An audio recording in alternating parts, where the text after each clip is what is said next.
India is winning Doklam War without firing a single bullet.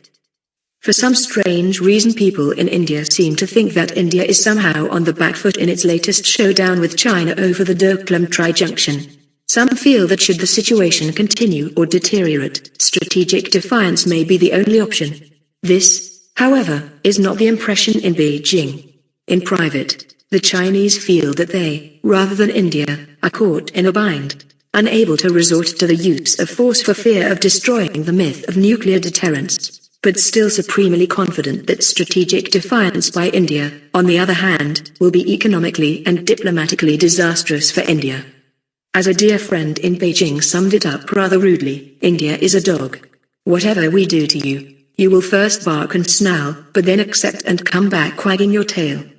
The problem now is what we can do to you is also very limited. This raises the question as to why India feels it is losing control of the situation.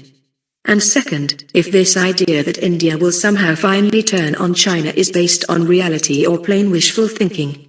Let us be clear about one thing, far from losing control, this has, in fact, been one of the best managed crises by India's Ministry of External Affairs. India's tone has been persistently calm, not threatening action, but sticking to its guns.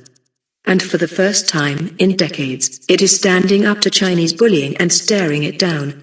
The losing control and escalating crisis narrative seem to be emerging only from a set of strategic commentators whose window seems to be limited to Xinhua and Global Times, and completely devoid of primary research. No escalation. Having toured the area over the last 7 days, there seems to be no escalation in troop numbers whatsoever. Landing in Lhasa, one could count about 12-14 Sukhoi family aircraft. And driving past the Shigats airbase, given the difficulties of observing the tarmac, one could count between 3 and 7 J-10 fighters.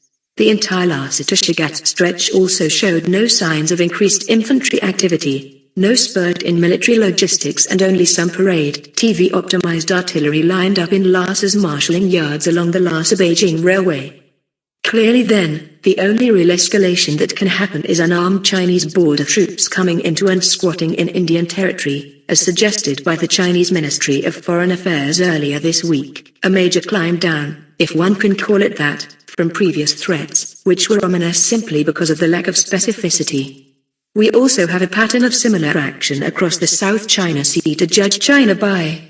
It has resorted to similar sea grabs there, depending purely on the fear of the other parties to the dispute to avoid escalating the situation to fatalities.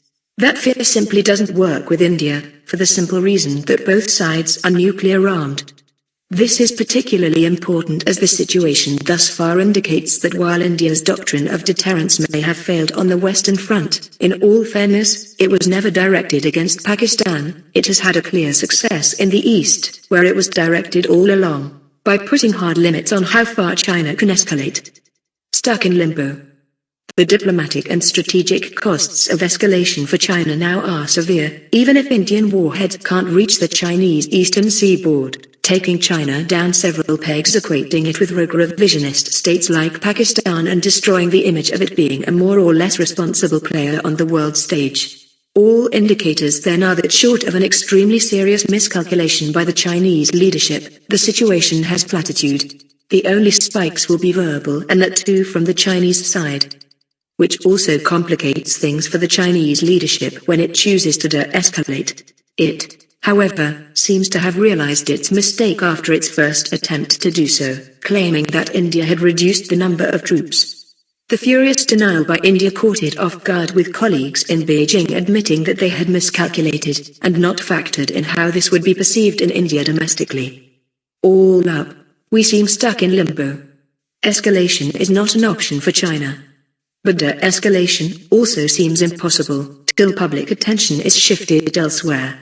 On the other hand, it is high time the Indian media also realize what the MIO and PMO seem to have long back, that Indian strategic defiance is a non-starter.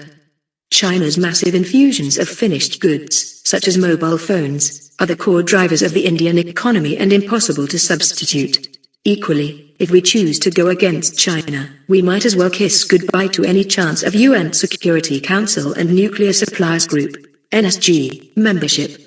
In this situation, Doklam is a win, an emphatic win. the best possible under the circumstances, marking the first serious Indian, and arguably global, pushback to Chinese salami tactics.